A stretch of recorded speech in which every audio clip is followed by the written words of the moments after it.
अस्सलाम वालेकुम, मैं हूँ अलीना फ़ारूक शेख। ख़बरों का बाज़ार बड़ा गर्म है अमेरिका ईरान जंग से मुतल्लिक। सबसे पहले तो अमेरिकी नायब सदर JD वांस, जिन्होंने एक पॉडकास्ट में गुफ्तगू करते हुए बहुत से इंकशाफात किए हैं। ये जो इस्लामाबाद मेमोरेंडम ऑफ अंडरस्टैंडिंग हुआ इससे मुतल्लिक, JD वांस ने बताया कि MOU को नाकाम बनाने के लिए इसराइल ने बड़ी कोशिशें की और उन्होंने कहा कि इसराइल ये नहीं चाहता था कि किसी भी तरह से ये मुआहिदा हो। फिर अमरीकी अखबार ने एक और भी खबर रिपोर्ट की है। वो ये कहते हैं कि जब ये मुज़ाकरात हो रहे थे, इस दौरान ईरान ने JD वांस के सामने स्टीव विटकॉफ और जैरेड कुशनर, ये जो मुज़ाकराती टीम में दो बड़े अहम रुकन थे, फिर आपको पता है जैरेड कुशनर दामाद भी हैं ट्रंप के और स्टीव विटकॉफ बड़े करीब समझे जाते हैं सदर ट्रंप के। इनकी माली मफादात, ज़ाती माली मफादात और इसके अलावा इसराइल के साथ कुछ मिली भगत के सबूत भी पेश किए JD वांस के सामने। अभी बड़ी इंटरेस्टिंग खबरें हैं जो खुलकर सामने आ रही हैं सारी सिचुएशन से मुतल्लिक, ख़ासकर उस वक्त में जब हमें पता है कि ईरान अमेरिका की एक बार फिर झड़पें हो रही हैं। ईरान के ऊपर अमेरिका ने हमले शुरू कर दिए हैं, ईरान गल्फ़ ममालिक के ऊपर हमले करके उसका जवाब दे रहा है। और ऐसी सूरत हाल के अंदर सिफारतकारी और इसको आगे बढ़ाने, जो MOU था उसको आगे बढ़ाने के लिए क्या राहें निकलती हैं, उसके ऊपर भी बहुत सारे शकूक व शुबहात ज़ाहिर किए जा रहे हैं। अदम एतमाद क्लियर नज़र आता है। जो ख़बरें आ रही हैं, जिस सिचुएशन बन रही है, उससे क्या अखज़ किया जा सकता है? अदम एतमाद का ज़िम्मेदार कौन? अमरीका, स्टीव विटकॉफ, जैरेड कुशनर की सूरत, इसराइल जो कि कोशिशें कर रहा था पीछे सबूताज करने की, अब हमारे सामने JD वांस ने खुद बताया, या फिर ईरान जिससे मुतालिक ये कहा जाता है कि हाल ही में इक़दामात जो जारहाना किए गए हैं, ख़ासकर हॉर्मुज़ को लेकर सख्त पोजीशन, इसने चीज़ों को ख़राब किया है। इससे अपनी गुफ्तगू का आगाज़ करते हैं, जिसके लिए हमें ज्वाइन कर रहे हैं मज़हर अब्बास साहब मेरे साथ स्टूडियोज़ में मौजूद हैं, सैयद मोहम्मद अली साहब, शहजाद इकबाल साहब, महमूद सरफराज साहब अभी हमारे साथ मौजूद हैं। सैयद मोहम्मद अली साहब, ये जो अभी रिसेंटली इंकशाफात हुए हैं इसराइल से मुतल्लिक, ढका छुपा नहीं है, ये तो अंदाज़ा सबको ही था या ओपन सीक्रेट था कि इसराइल कुछ ना कुछ करेगा और अंदर खाने कर भी रहा होगा, लेकिन अमरीकी नायब सदर की तरफ से इंकशाफात किए जाना या खुलकर ऑन रिकॉर्ड ये बात करना, इसकी अहमियत क्या है? अलीना, बहुत शुक्रिया। मैं समझता हूँ बहुत दिलचस्प सूरत हाल है। सूरत हाल में कोई बहुत ज़्यादा तब्दीली नहीं हुई है, लेकिन असल में जो बात है, जो पेचीदगी है मामले की, वो अब ज़्यादा खुल के लोगों के सामने आ रही है। अलबत्ता अमरीकी नायब सदर की जानिब से ये इंकशाफ डेफिनेटली ये शो करता है कि जब से ये जंग प्लान की गई है, कंडक्ट की गई है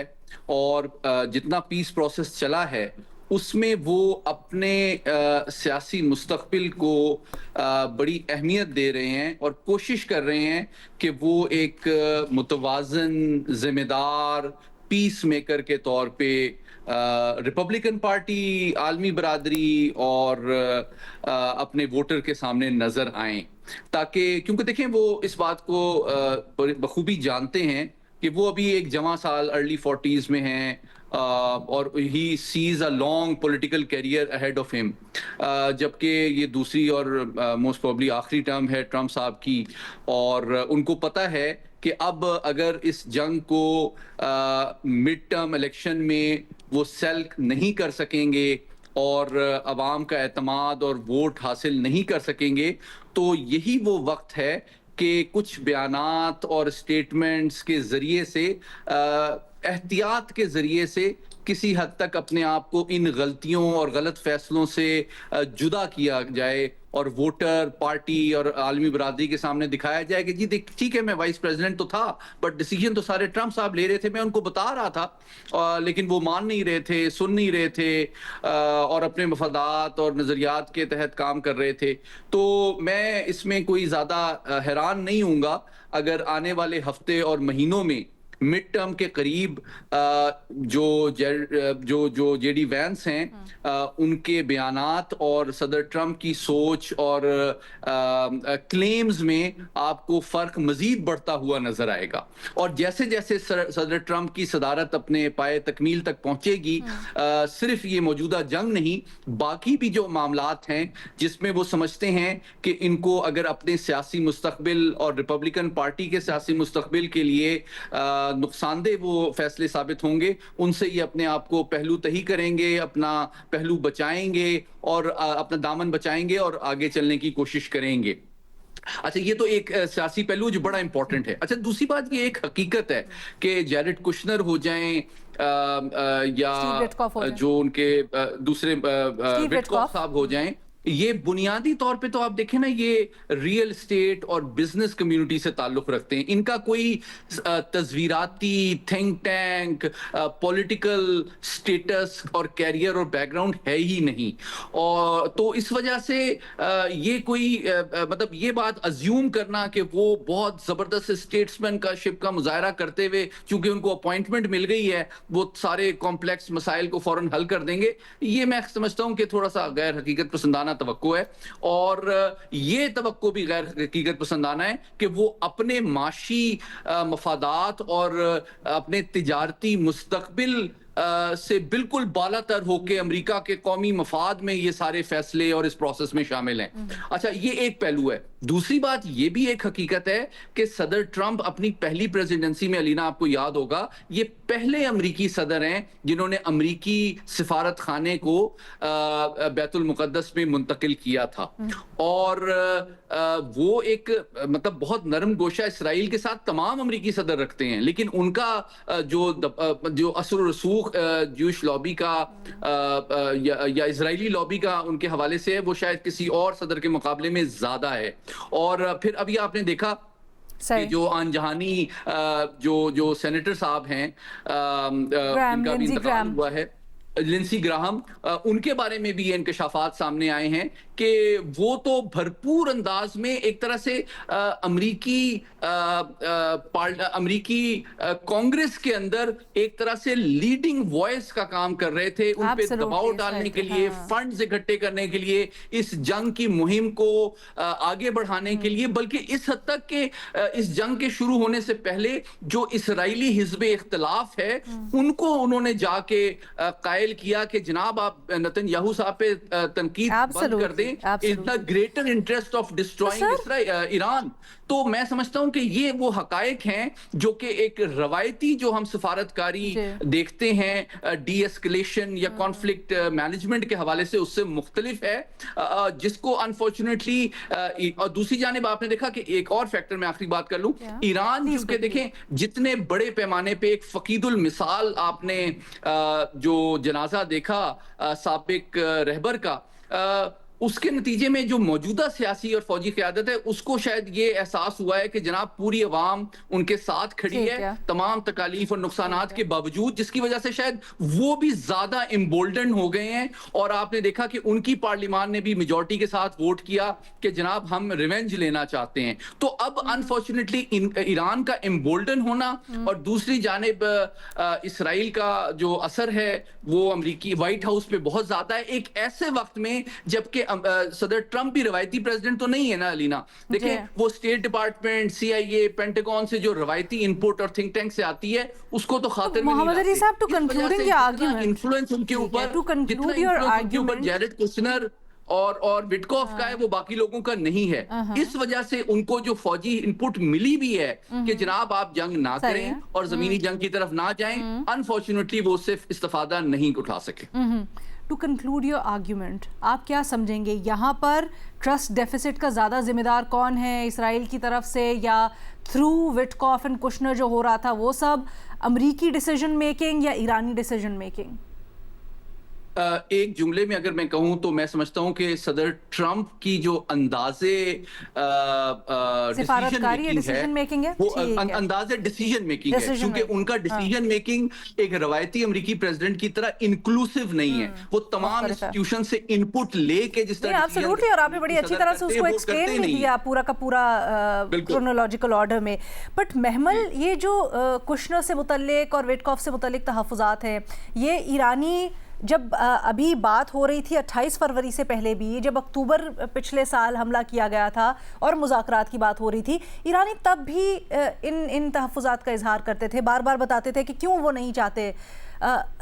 اس کے ہوتے ہوئے کیا آپ سمجھتی ہیں کہ امریکہ کو ہی اعتماد سازی کی فضا نہ بنانے کا ذمہ دار ٹھہرانا چاہیے، یا کہیں نہ کہیں درمیان میں ایسے عنصر تھے جنہوں نے چیزوں کو بھڑکایا ہے اور وہ زیادہ ذمہ دار ہیں؟ دیکھیے رینا، پہلی چیز تو یہ ہے کہ اسرائیل کے بارے میں تو کوئی دو رائے ہے ہی نہیں کہ وہ تو چاہتے ہیں کہ یہ جنگ کبھی ختم نہ ہو اور اتنی ایسکیلیٹ ہو جائے، کیونکہ ان کے تو جو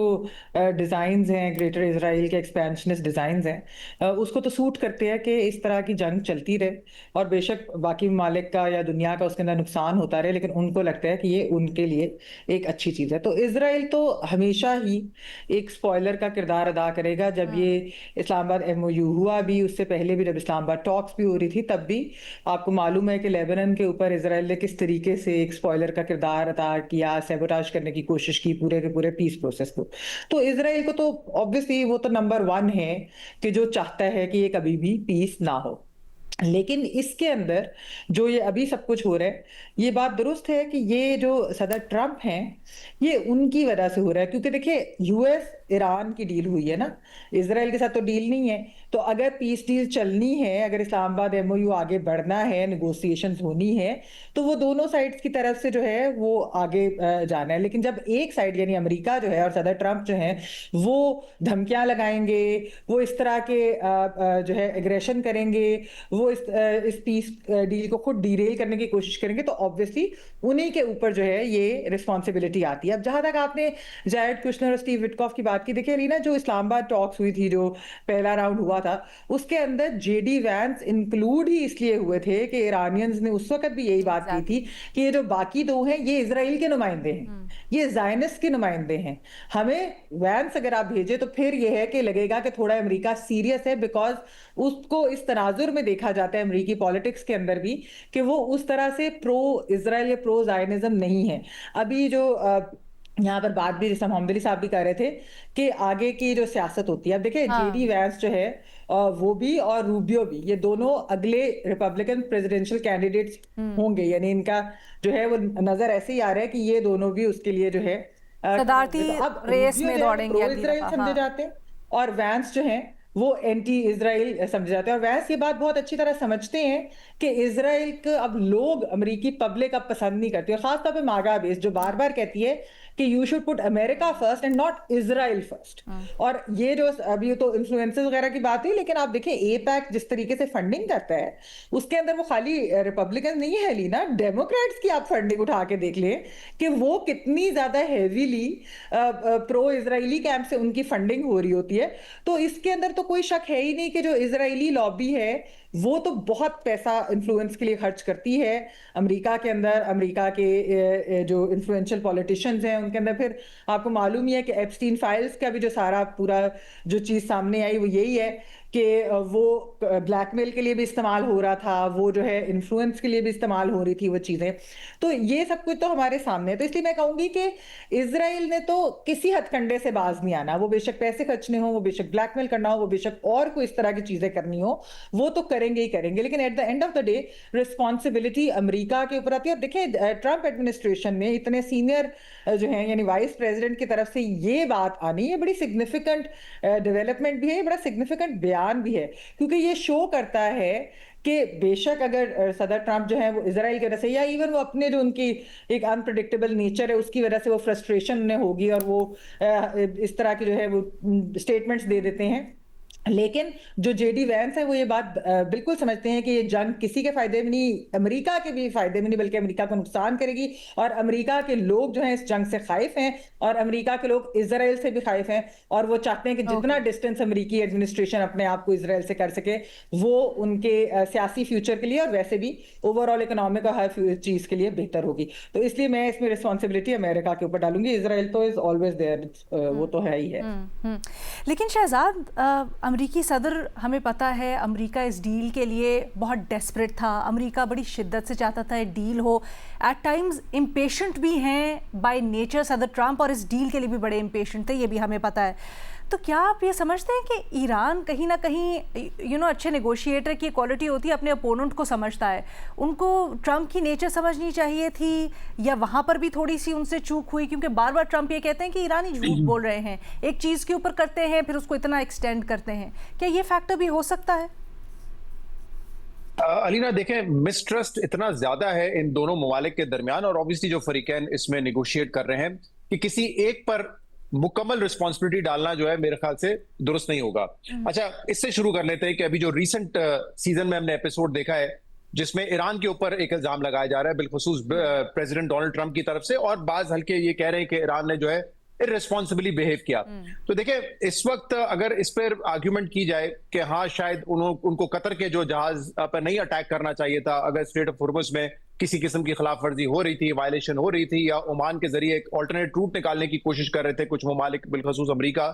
तो कम से कम इतना रिस्ट्रेन करना चाहिए था कि वो कतर पे हमला ना करता, क्योंकि कतर निगोशिएट कर रहा है, और जो ममालिक ऑब्वियसली अरब ममालिक भी जो कि ईरान को सपोर्ट कर रहे हैं किसी ना किसी तरीके से, या एटलीस्ट चाहते हैं कि ये जंग बंदी हो, उन पर अटैक नहीं करना चाहिए था। तो इस आर्ग्यूमेंट में मेरे ख्याल से वजन है, शायद ईरान का रिएक्शन कुछ और हो सकता था, इतना ज्यादा एस्केलेट वो ना करते, ये एक आर्ग्यूमेंट जरूर है। लेकिन जब आप पूरी पिक्चर देखते हैं कि एक गैर कानूनी जंग का आगाज इसराइल और अमेरिका ने किया, और एन उस वक्त किया जब इन्हीं न्यूक्लियर इश्यूज पर लेकर निगोशिएशंस हो रही थी। स्विट्जरलैंड में एक हो चुका था राउंड, इसके अलावा ओमान में राउंड जो है वो तय था। तो उस वक्त अगर आपने हमला किया ईरान के ऊपर, इसका मतलब आप संजीदा नहीं थे मामलात को हल करने में। और जब मैं उस बिगर पिक्चर को देखता हूं तो फिर मुझे लगता है कि इसमें ईरान से ये उम्मीद करना कि आप पीछे हटे और आपको जो है एस्केलेशन की तरफ नहीं जाना चाहिए, वो बात मुझे लगता है फिर गलत है। क्योंकि अगर आपने एक इलीगल जंग शुरू की है और उसमें ईरान ने लेवरेज ले लिया है स्ट्रेट ऑफ हुर्मुज़ का, तो ईरान क्यों पीछे हटेगा? देखे ना उन्होंने क्या क्या गवाया है, वो तो नेगोशिएट कर रहे थे, इसके बावजूद आपने उनकी पूरी लीडरशिप को शहीद कर दिया, आयतुल्लाह खamenei को शहीद किया, उनकी फैमिली को शहीद किया, इतने आपके जो टॉप लीडरशिप थी उनको शहीद किया। उसके बाद भी अगर ये एक्सपेक्टेशन हो कि नहीं मुकम्मल तौर पे ईरान पीछे हटेगा, तो ये हमें अंदाजा हो गया है कि ईरान तो पीछे हटने वाला नहीं है। दे आर टफ नेगोशिएटर्स, और इस वक्त जो उनके बयानात से लगता है वो तो ये बड़ा वाज़ेह है कि अगर उनका मजीद कोई जानी माली नुकसान होता है तो वो भी होगा, लेकिन वो झुकेंगे नहीं। और इसमें क्रेडिट टू दोज पीपल जो ईरान में एक सॉफ्ट लाइन रखते हैं। सॉफ्ट लाइन इस हवाले से कि वो चाहते हैं कि जंग जो है खत्म हो, नेगोशिएट करें। उन्होंने भी बड़ी मुश्किल से स्पेस दी थी और वो बातचीत कर रहे थे। तो इस मामले में भी, इस माहौल में भी जब उनका इतना नुकसान हुआ है, वो कोशिश कर रहे थे कि बातचीत के जरिए मसला हल करें। अब दो फरीकैन जो है इस पूरे मामले में हमें पता है कि वो स्पॉइलर का रोल प्ले कर रहे हैं। एक तो इसराइल, और इसराइल मुसलसल कर रहा है, जंग शुरू करने से लेकर ईरान पर हमले, उनके एनर्जी इंफ्रास्ट्रक्चर पर हमले, और फिर आपने देखा कि जब एक जंग बंदी के हवाले से एमओयू पर ऑलमोस्ट दस्तखत हो चुके थे, उस वक्त लेबनान का जो मामला था वो उस वक्त डोनाल्ड ट्रंप की भी नहीं सुन रहे थे। और ये जो आज हम बात कर रहे हैं कि जेडी वेंस ने एक इंटरव्यू में ये कहा है कि इसराइल किस तरीके से ये प्ले अप कर रहा था और वो एक डील को खराब करने की कोशिश कर रहा था, मेरे ख्याल से डोनाल्ड ट्रंप इस किस्म की बात बल्कि इससे ज्यादा कर चुके हैं। और आपको पता है एक जो खबर आई थी सामने जिसमें तू मैं हुई थी और बड़ी गर्म माहौल में बात हुई थी, नेतन्याहू को सुना दी थी, और एक आध दफा तो गाली दे भी चुके हैं मीडिया के सामने भी डोनाल्ड ट्रंप। तो यानी कि वो तो कह चुके हैं कि नेतन्याहू जो है वो उनकी डील खराब करने के लिए तुला हुआ था। और इसराइल के तो अज़ाइम हमें पता है इस खिते में सिर्फ ईरान तक महदूद नहीं है, वो इससे भी ज्यादा है, वो एक ग्रेटर इसराइल की तरफ देख रहे हैं। तो इसराइल का रोल तो है,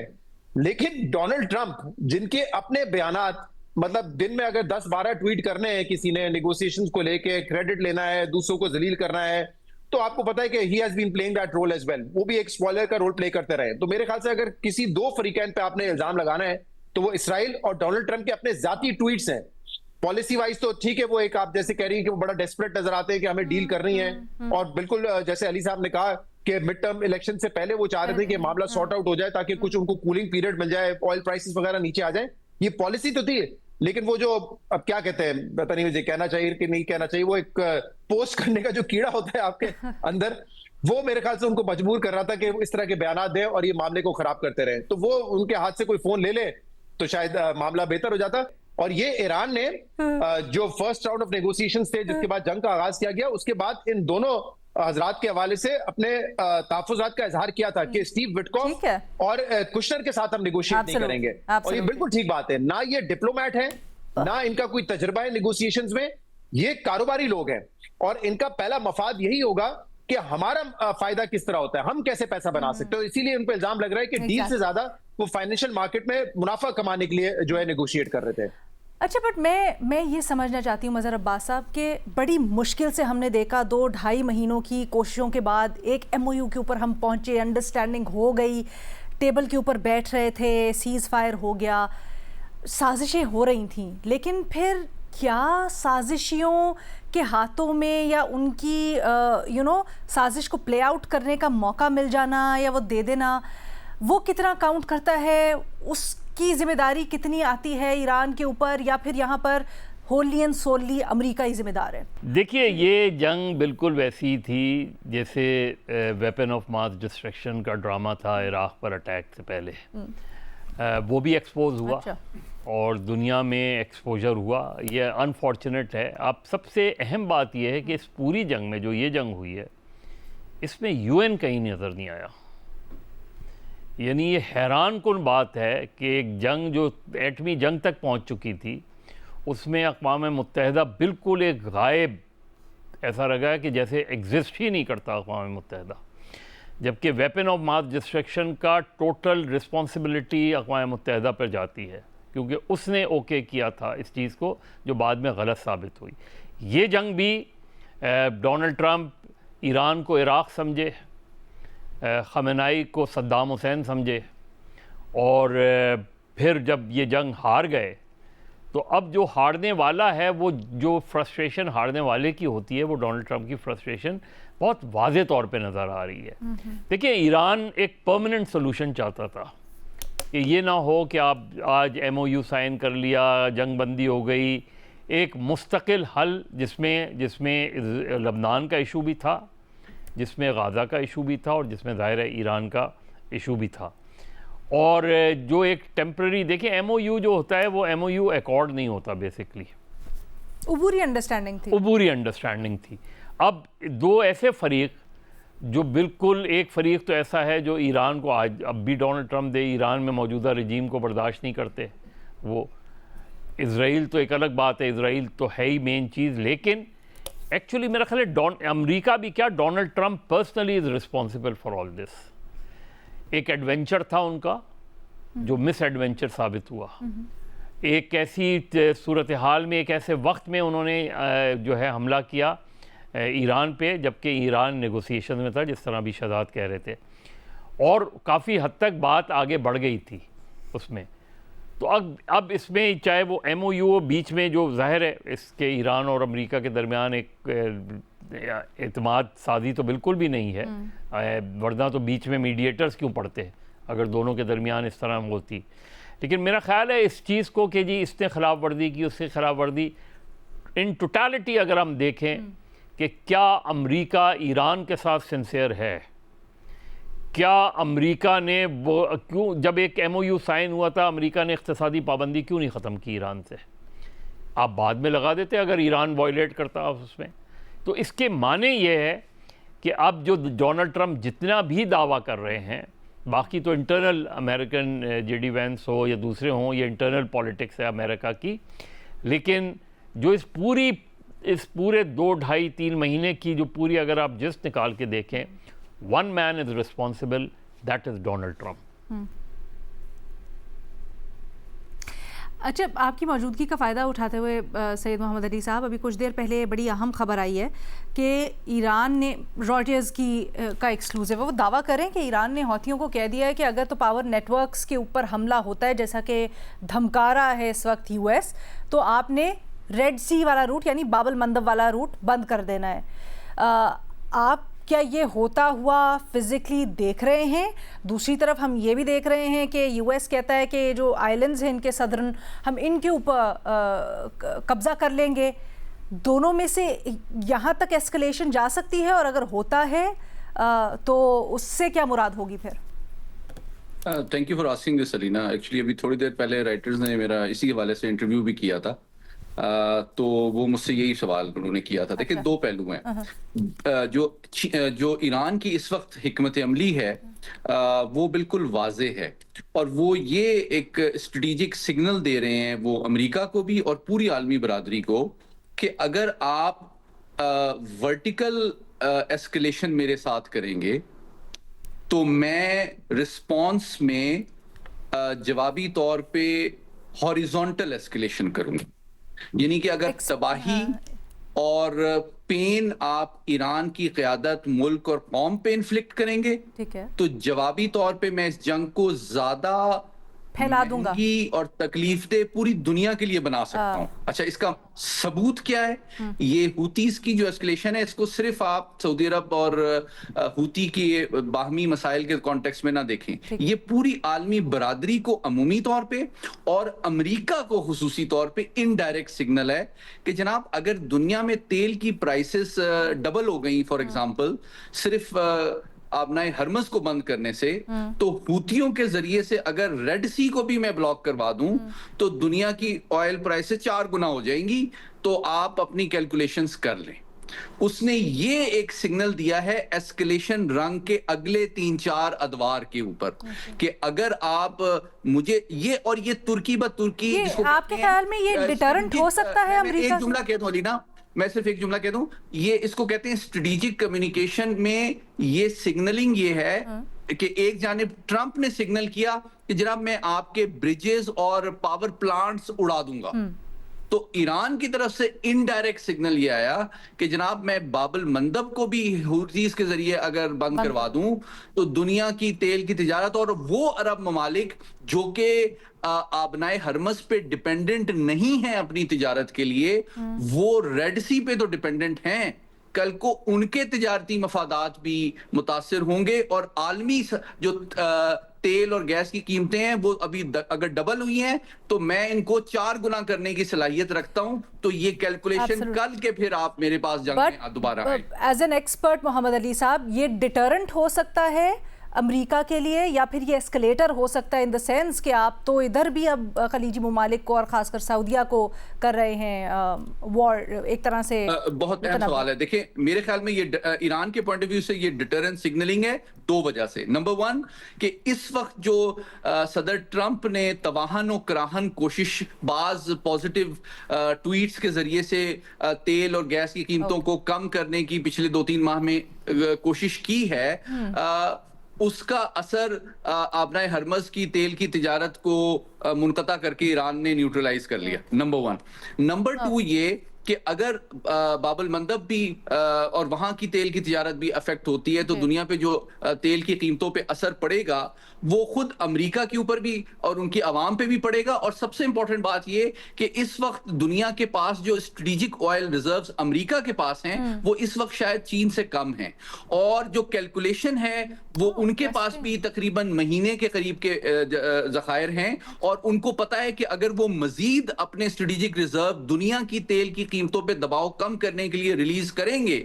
तो उनकी स्ट्रेटेजिक वल्नरेबिलिटी भी बढ़ेगी, लेकिन साथ ही साथ उनके कौमी सलामती के मफादात भी मुतासिर होंगे। तो ये बहुत जबरदस्त एक ब्रिंकमैनशिप और जियो इकोनॉमिक और जियो स्ट्रेटेजिक सिग्नलिंग इस वक्त चल रही है, और मैं समझता हूँ ये वो हकायक हैं अलीना जिनको अमरीकी कोई भी जो सिंसियर एडवाइजर है वो ट्रंप साहब को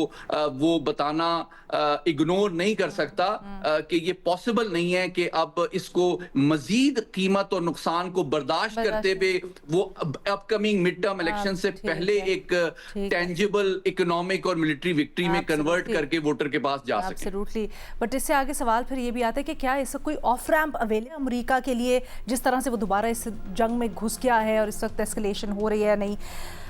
मोर टू लुक आउट फॉर। अभी देखते हैं कि क्या होता है। सारी जो सिचुएशन है डेवलपिंग उसके अंदर जो अदम एतमाद है उसके अंदर हमारा पैनल पूरा मुत्तफ़िक है इस चीज़ के ऊपर कि अमेरिका ही ज़िम्मेदार है, होली एंड सोली एतमाद साजी उसकी ज़िम्मेदारी थी, और अगर एतमाद कहीं ना कहीं मुनक़ता हुआ है या उसको गज़ पहुंची है अभी रीसेंट एस्केलेशन के बाद भी, तो वो भी अमेरिका की ज़िम्मेदारी है। बट इस वक्त जिस तरह सूरत हाल जा रही है उसके ऊपर हम टैब्स रखे हुए हैं, उसको भी हम डिस्कस करेंगे। एक छोटी सी यहाँ पर ब्रेक लेते हैं, उसके बाद ईरान, डोमेस्टिक इशूज़ और बहुत सारे सवालात after the break. Welcome back. Mehmal, आपसे पूछना चाहते हैं, अभी फॉस्पा ने हालिया दिनों में काम की जगह यानी जो विफाकी मुहतसिब है ख़वातीन की हरासानी के मामलात को देखने के लिए, उसने काम की जगह पर हरासानी और ख़वातीन के हुकूक से मुतल्लिक कई अहम फैसले सुनाए हैं। خواتین کو زچگی کی چھٹیوں کے دوران ملازمت سے نکالنا، 16 خواتین ملازمین کو ہراساں کرنے پر سرکاری افسران کی ملازمت سے برطرفی اور کئی دیگر ایسے فیصلے سامنے آئے ہیں جس میں خواتین کے حقوق کی بات کی گئی ہے۔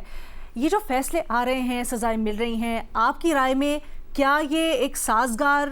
ماحول فراہم کرنے میں، محفوظ ماحول فراہم کرنے میں خواتین کو مددگار ثابت ہوگا یا پھر مزید اصلاحات کی ضرورت ہے؟ دیکھیے علینا، آئی تھنک کہ یہ ایک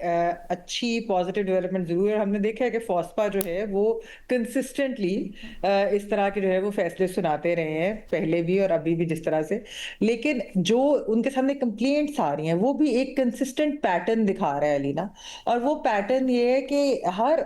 جو آرگنائزیشن ہے ان کے اندر موسٹلی سیم مسائل ہیں، یعنی کہ وہ اینٹی ویمن، مسوجنی، سیکسسٹ ریمارکس، پھر اس طرح کی، جس طرح آپ دیکھیں نا کہ اگر میٹرنٹی لیو اور اس کے اوپر کوئی واضح اگر پالیسی نہیں ہے، حالانکہ ویسے تو لا بھی ہے لیکن اس کے باوجود جو ہے اگر آپ کی آرگنائزیشن کے اندر اس طرح کی جو ہے وہ پالیسی نہیں ہے، اس کو صحیح نہیں سمجھا جاتا۔ اور یہ تو علینا میں نے خود ایکچولی یہ دیکھا ہے کئی میڈیا آرگنائزیشنز کے اندر کہ وہ بھی اس چیز کے اوپر ان کی کوئی کلیئر کٹ پالیسی نہیں ہوتی، اور خواتین کے بارے میں یہی ہوتا ہے کہ اچھا ان کی شادی ہو جائے گی، ان کو اتنی پروموشن نہ دو، پھر ان کے بچے ہو جائیں گے تو پھر یہ والی ایک سوچ جو ہے نا، انفارچونیٹلی یہ ایک میسوجنس سوچ بہت زیادہ پائی جاتی ہے۔ تو میں نے پہلے بھی اس کے اوپر لینا بات کی تھی کہ ٹھیک ہے یہ ایک خوش آئند بات ہے کہ یہ چیزیں سامنے آ رہی ہے، لیکن ابھی بہت لمبا سفر ہے، اور اس کے لیے جو چیزیں ضروری ہیں وہ یہ ہے کہ ہر آرگنائزیشن کے اندر ایک پراپر سیکشل ہراسمنٹ اور یہ اس طرح اس سے متعلق جو ہے وہ پالیسی کلیئر کٹ ہونی چاہیے۔ پھر جو بھی وہ جوائن کرے آرگنائزیشن اور جو باقی امپلائیز بھی ان کو وہ پوری کی پوری اس کی ٹریننگ بھی دینی چاہیے اور بتانا بھی چاہیے، تاکہ خواتین کو بھی پتا ہو ان کے کیا حقوق ہیں اور جو دوسرے لوگ ہیں انہیں بھی پتا ہو کہ وہ کیا چیز نہیں کر سکتے۔ پھر میں جو پہلے بھی بات ہوئی تھی کہ کانفیڈینشیل کمپلینٹ پروسیجر بھی ہونے چاہیے، اور جب وہ کمپلینٹس ہوں تو امپارشل انویسٹیگیشن ہونی چاہیے، یہ نہ ہو کہ ان کے خلاف خواتین جو سامنے آئی ہیں ان کے خلاف ریٹیلیشن لی جائے، کیونکہ یہ بھی ہم نے بہت دیکھا ہے کہ ریٹیلیشن ہوتی ہے، ان کے کریئر متاثر ہو جاتے ہیں، ان کو کتنے سال نوکریاں نہیں ملتی۔ تو یہ سب کچھ جو ہے بہت اہم ہے۔ فوسپا بہت اچھا کام کرے، لیکن میں پھر بھی یہ کہوں گی کہ جب تک جو ہے پرائیویٹ اور پبلک آرگنائزیشنز کے اندر یہ چیز کلیئر کٹ نہ ہو، اور ٹریننگز اسپیشلی سٹاف کی ٹریننگز بہت ضروری ہیں، کیونکہ ہمارے ہاں کیجول مسوجنی تو اتنی زیادہ ہے لینا۔ اس کے اندر بھی آپ نے ان کیسز کی رپورٹنگ میں بھی دیکھا ہوگا کہ انہوں نے کہا ہاں وہ یعنی کہ اگر انوانٹیڈ ٹچ ہے تو ہمیں تو نہیں پتا تھا، ہمارے مطلب کیسے نہیں آپ کو پتا تھا، کیسے آپ کو یہ چیزیں نہیں معلوم کہ یہ سیکشل ہراسمنٹ کے زمرے میں آتی ہیں، یہ اناپروپریٹ بیہیویئر کے زمرے میں آتی ہیں، تو یہ آپ کو کیسے نہیں پتا کہ آپ نے اناپروپریٹ ٹچ یا اس طرح کی جو چیزیں، تو یہ بہت ضروری ہے کہ یہ ہر آرگنائزیشن جو ہے یہ اپنے امپلیمنٹ کرے پالیسیز۔ ابھی تو it's a long way to go, لیکن دیکھتے ہیں کہ اگر یہ اس طرح ہی کنسسٹنٹلی چلتا رہا تو اور یہ ساری متعارف ہوتی رہی پالیسیز، تو پھر شاید ہم ایک سیف انوائرمنٹ کے اندر جو ہے وہ کام very well put Mehmal. In addition to your comments, I think بڑی ضرورت ہے سک انفورسمنٹ کی، کہ جتنے بھی قوانین ہیں ان کی انفورسمنٹ کے اوپر چیک اینڈ بیلنس رکھا جائے، کوئی ایسا میکنزم بنایا جائے کہ اداروں کے اندر جا کر ویجیلنس ہو کہ کیا جو قوانین ہیں، جو ایس او پیز ہیں ان کو انفورس بھی کیا جائے۔ اور پھر سب سے بڑی بات ہے کہ اویئرنیس، اگر یہ سب کچھ ہے، خواتین کے لیے حقوق ہیں، اچھی ورک پلیس دینی ہے، تو آپ نے انکلوسیو انوائرمنٹ کس طرح بنانا ہے، اس کے اوپر کچھ اویئرنیس بھی ہو۔ ہم امید کرتے ہیں کہ اس کے اوپر کوئی میکنزم ڈرائیو کیا جائے گا، مزید کھل کر بات ہوگی، زیادہ سے زیادہ لوگوں کو نہ صرف آگہی ہو بلکہ اس کے اوپر عمل درآمد اور حقیقی طور پر عمل ہوتا ہوا بھی ہمیں نظر آئے۔ تھینک یو سو مچ محمل۔ مظہر عباس صاحب، سر آپ سے پوچھا جا رہا ہے، وزیر اعلیٰ سندھ نے ابھی حالیہ بیان دیا ہے، وہ کہتے ہیں کہ اگر کوئی کراچی کے بارے میں برا بولتا ہے تو ان کو اچھا نہیں لگتا، مایوسی ہوتی ہے جب خود کراچی کے رہائشی شہر کی برائیاں کرتے ہیں۔ ناقدین کا کہنا ہے تنقید کراچی پر نہیں بلکہ اس کی انتظامیہ پر ہے۔ ایسے میں کیا کراچی کی بدنامی کے ذمہ دار تنقید کرنے والے ہیں یا پھر شہر پر برسوں سے حکمرانی کرنے والی انتظامیہ؟ میں کراچی کو کیا کہوں، پیرس لگتا ہے یا جو ہے وہ ٹوکیو لگتا ہے، مثبت رپورٹنگ۔ میں کیا کہوں کہ کراچی جو ہے، کراچی کے ہر نلکے میں پانی آتا ہے، میں کیا کہوں کہ کراچی کی ہر سڑکیں بالکل ٹھیک ہیں، میں کیا کہوں کہ کراچی میں کبھی جو ہے سیلاب اور بارشیں ہوتی ہیں تو پانی کھڑا نہیں ہوتا۔ مطلب مجھے بھی اچھا نہیں لگتا کراچی کو کبھی کوئی برا کہے، मुझे भी ज़ाहिर है कि अच्छा नहीं लगता कि सिर्फ कराची क्या पाकिस्तान के हर शहर और सिंध के हर शहर को कोई बुरा कहे, लेकिन कोई अगर हुकूमत 17-18 साल से बराह रास्त हुकूमत कर रही है डायरेक्टली अनइंटरप्टेड, और उसके बावजूद भी लोग आज कराची को बुरा कह रहे हैं, तो इसके मतलब है कि उसके कोई रीज़न्स हैं ना। अब मैं आपको कौन कौन सी मिसालें दूँ शाह साहब, मतलब आप खुद सोचें ना कि आप यहाँ वज़ीर आला कितने अरसे से हैं और कराची के मसाइल कौन से हल किए हैं, कौन सी क्यों लोग कराची को बुरा कहेंगे अगर उन्हें अच्छी सड़कें मिलें, अच्छी ट्रांसपोर्ट मिले, इंक्रोचमेंट फ्री सड़कें मिलें। अब जो है वो कराची में लोग आना चाहते हैं और आते हैं लोग कराची से में मुसलसल, लेकिन वो परेशानियां क्यों, बाकी सब छोड़ दें, आप अपने ख़ुद काबीना के वज़ीरों से पूछ लें, मुशीरों से पूछ लें कि उन्हें पंजाब की सड़कों में घूमना अच्छा लगता है या कराची की सड़कों पे घूमना अच्छा लगता है। मतलब मेरा नहीं ख्याल, पता नहीं मुझे उन्होंने किस कॉन्टेक्स्ट में कहा कि उन्हें अच्छा नहीं लगता। उन्हें नहीं लगना चाहिए अच्छा कि जब लोग कराची को बुरा कहें, लेकिन उन्हें ये सोचना ज़रूर चाहिए कि लोग कराची को क्यों इस तरह तनकीद का निशाना बनाते हैं, इसकी ज़िम्मेदारी किस पर है। और ज़ाहिर है आप पे ख़ासी ज़िम्मेदारी है क्योंकि आप यहाँ के वज़ीर आला हैं और पीछे ये 3rd टर्म आप वो है, और इससे पहले भी आप जो है मुख्तलिफ़ ओहदों पे रह चुके हैं। पीपल्स पार्टी की गवर्नमेंट यहाँ मुसलसल जो है वो आप देखें 88 ऑनवर्ड बीच में गैप के साथ आती रहती है। तो मेरे ख़्याल में रिस्पॉन्सिबिलिटी शेयर भी करनी चाहिए और ये भी सोचना चाहिए कि शायद 17-18 साल में बराह रास्त हुकूमत में हम कराची को वाकई ही बहुत कुछ बना सकते थे, बहुत अच्छा बना सकते थे, और आप अच्छा बनाएंगे तो लोग क्यों बुरा कहेंगे। मगर साहब मेरी सारी उम्र लाहौर में गुजरी है, मेरा ताल्लुक़ पंजाब से है, पिछले 10 साल से मैं कराची की रिहायशी हूँ, कराची की शहरी हूँ, मुझे कराची से प्यार है लिटरली। लेकिन शहरियों को बुरा बताऊं किस बात का लगता है, जब ये ओहदेदार जो ज़िम्मेदार हैं वो आंखें बंद कर लेते हैं, प्रॉब्लम्स के ऊपर ऐसे आंखें बंद कर लेते हैं कि जैसे कुछ हो ही नहीं रहा, यहाँ पर कुछ मसला है ही नहीं। हम कराची के शहरी तो तमाम तर मसाइल हालात के बावजूद कराची से बड़ा प्यार करते हैं, यहीं पे रहते हैं, यहाँ पर लाइफ किसी ना किसी तरह से तंग आके कंप्लेन करते हैं, लेकिन उनकी गाड़ियां जब जाती हैं ना तो वाकई सिग्नल बंद होते हैं, आपकी तो आंखें बंद होती हैं सर, उनके वो आंखें नहीं बंद करते। मैं एक्सप्लेन करना चाह रही हूँ कि हम शहरी तो कराची से शदीद प्यार करते हैं, इसके तमाम तर जो इंतज़ामिया की तरफ से फैसिलिटीज़ ना होने के बावजूद, बुरा होने के बावजूद हम शदीद कराची से प्यार करते हैं। लेकिन मसला ये है कि कराची के जो ओहदेदार हैं वो जब इन सारे मसाइल के ऊपर आंखें बंद कर लेते हैं ना, हमें तब बुरा लगता है। हमें बुरा लगता है कि हमें गैस लाइट किया जाता है और कहा जाता है कोई मसला है ही नहीं, कहाँ पर है, बजाय इशूज़ को ठीक करने पर। ब्रेक लेते हैं, फिर वापस आते हैं। Welcome back. शहजाद, एक बड़ा दिलचस्प फैसला सामने आया है। लाहौर हाई कोर्ट ने पंजाब के तकरीबन 2000 जुडिशल अफसरान को रियायती कीमत पर सरकारी गाड़ियां देने की स्कीम की मंजूरी दी है। इस स्कीम के तहत जो गाड़ियां सरकारी अफसरान को दी जाती हैं वो नॉमिनल सा एक अमाउंट देकर उसको अपनी ज़ाती मिल्कियत बना सकते हैं। हामी इसे अदालती अफसरान की फलाह का इकदाम करार कर दे रहे हैं, लेकिन इसके ऊपर तनकीद भी हो रही है। आपकी राय में कैसा फैसला है? मुझे तो समझ ही नहीं आई इसकी मंतक क्या है, क्या फलाह का फैसला है। मतलब उनको सरकारी गाड़ियां मिलती हैं और मुझे नहीं पता 1 मिलती हैं, 2 मिलती हैं या जितनी भी मिलती होंगी,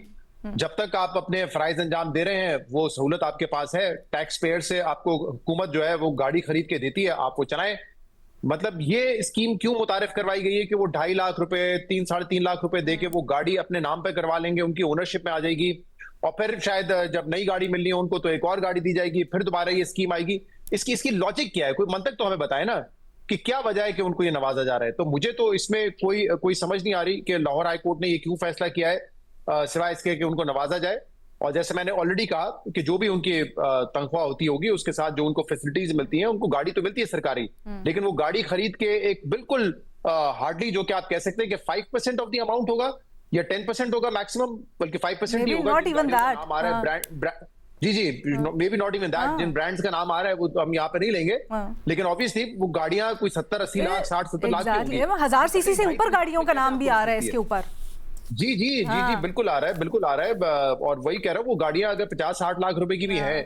तो कैसे हो सकता है कि आप वो 2.5-3 लाख रुपए वो उनको दे दें। तो मुझे तो इसकी कोई लॉजिक नहीं समझ आ रही, ये बिल्कुल नहीं होना चाहिए। इसमें I don't know who can intervene in this, इस फैसले को कोई अंडू कर सकता है नहीं कर सकता है, बट खुद ये सोचने की जरूरत है कि वैसे अगर आपको सरकारी गाड़ी मिल रही है आप वो इस्तेमाल करें, वो भी टैक्स पेयर के पैसे से, उस टैक्स पेयर के पैसे से मिली हुई गाड़ी आप अपने नाम में नहीं कर सकते।